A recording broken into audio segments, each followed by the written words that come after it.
Дихати. Хотіти. Я.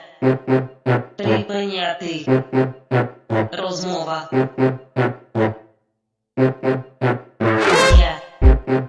Натискати. Господам, достался мне на ремонт интересный экспонат. Наушники Razer Chimera. То есть вот от них сама док-станция. Видите, как она потрясающе выглядит.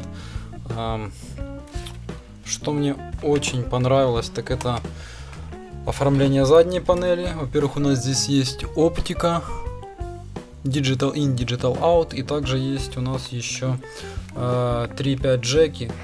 Плюс тюльпаны, то есть полный фарш, практически блок питания сюда заходит. Значит, что я хотел показать в особенности, идут в комплекте два шнурка, 3,5 джек. То есть, ну это, блин, качество просто, ну блин, да, рызаки, не знаю, постарались, смотрите, какое качество. То есть в алюминиевых колбах сами штекера, ProLink, просто суперски, значит. Все это коннектится по беспроводному интерфейсу. На док-станции также можно включить режим ожидания, выключить его, синхронизация, выбор частоты. То есть можно менять, по-моему, вот это, да, вот. Изменяется цвет, уровень заряда батареи. Внутри данных наушников у нас присутствуют два аккумулятора никель-металл-гидрид. Это не очень меня порадовало, но моделька все же не, в особенности не новая. Значит, проблема данных ушей, в них один динамик играет нормально 100%, второй где-то процентов 60-50, может даже тише. То есть сама плата управления у нас имеет клавиши, подсветку на каждом из ух.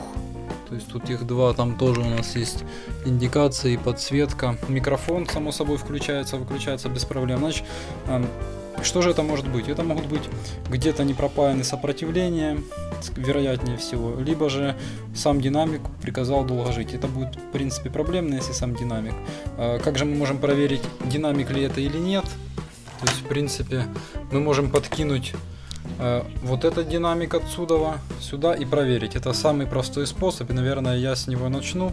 Но прежде чем я буду добираться до этого способа, я пропаяю все SMD-шки. То есть, в принципе, пайка здесь хорошего уровня. Сейчас я покажу вам с подсветкой. То есть, все круто сделано. Просто вот эти вот платы. Меня немного повергло в шок шлейфовая передача. Такой шлейф, как будто, блин, передача изображения на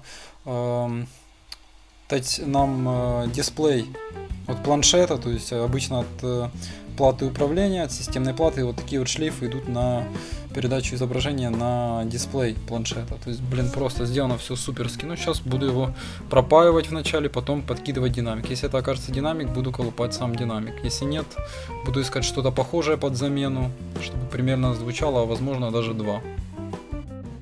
Значит, как я и думал, это динамик. То есть я подкинул второй динамик на наш первый канал. Канал работает исправно. И динамик, собственно, второй, который работал, тоже все окей. Проблема в этом динамике. Его будет весьма проблемно достать, так как он там находится в специфической капсуле. И как в нее добраться, я даже не знаю. Итак, господа, значит, проблема была банально проста.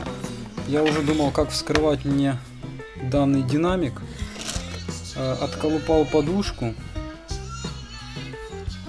И что оказалось? Оказалось, просто заклинила мембрана. То есть ее из-за перегруза выкинула вперед. И обратно она уже не вернулась. Она почему-то заклинила. Не до конца мне понятно даже почему. Но в принципе да ладно. То есть я взял пинцет.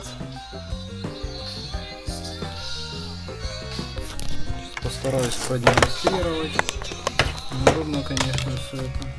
Вот, я взял пинцет и просто прошелся по верхней части мембраны, аккуратненько ее поправляя, и она внутрь заскочила.